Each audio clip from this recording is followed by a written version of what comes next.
Welcome to your digital classroom. Today we will be discussing on how to write a formal letter. This comes as a part of the English language paper of the ICSE students. So this is the format that you need to follow. So let me just run you through this format, which you should not ignore, because the format itself carries 3 marks out of 10. So first write the sender's address, that is your address without your name, preferably in 3 lines. For example, Rose Avenue, Kadavur, Kollam. It should be written on the left side of your page, very close to the margin. Then comes the date. After writing the sender's address, you leave a line and then write the date. For example, 10th June 2020. It's very important that you don't forget the definite article. So what is which is the definite article? The, because we are not addressing a person but the designation.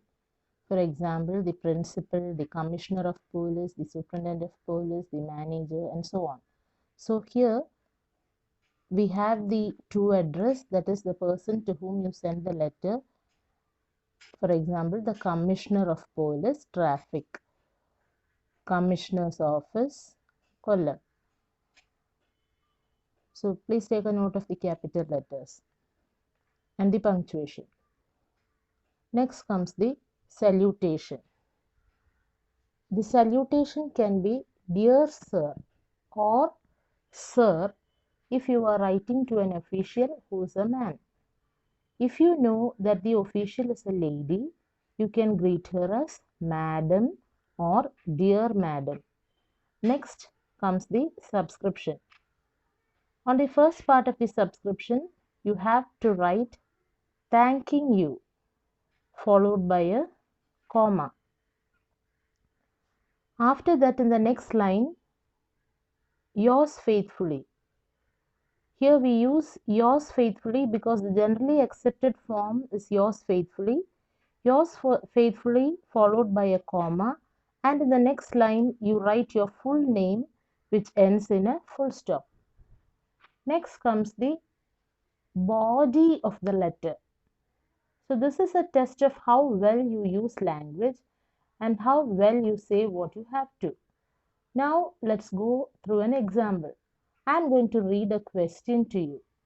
Write a letter to the police commissioner, traffic, of your area regarding the inadequate parking facilities in your residential area which cause inconvenience to the residents.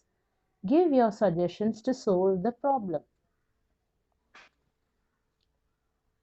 So next we go to the body of the letter. The body of the letter must not have more than 3 paragraphs. The first paragraph will contain the opening sentence and will state the problem in brief. The second paragraph will deal with it in detail, and the third will contain the concluding sentence and a request to resolve the problem. Now we go to the next part, that is the content. While dealing with the content, you have to know that your question has got 3 main points to be answered. First, the name of your residential area.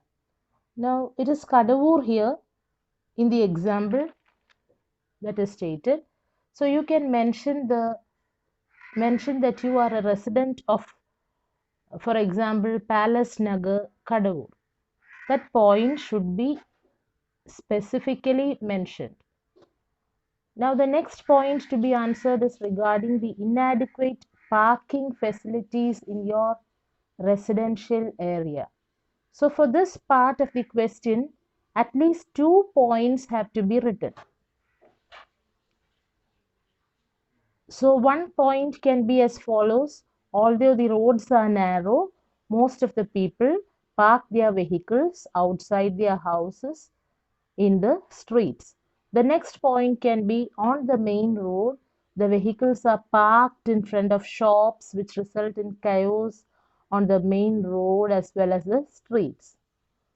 The last point in the content is you are asked to state your suggestions. So the next part of the question that you need to answer is your suggestions.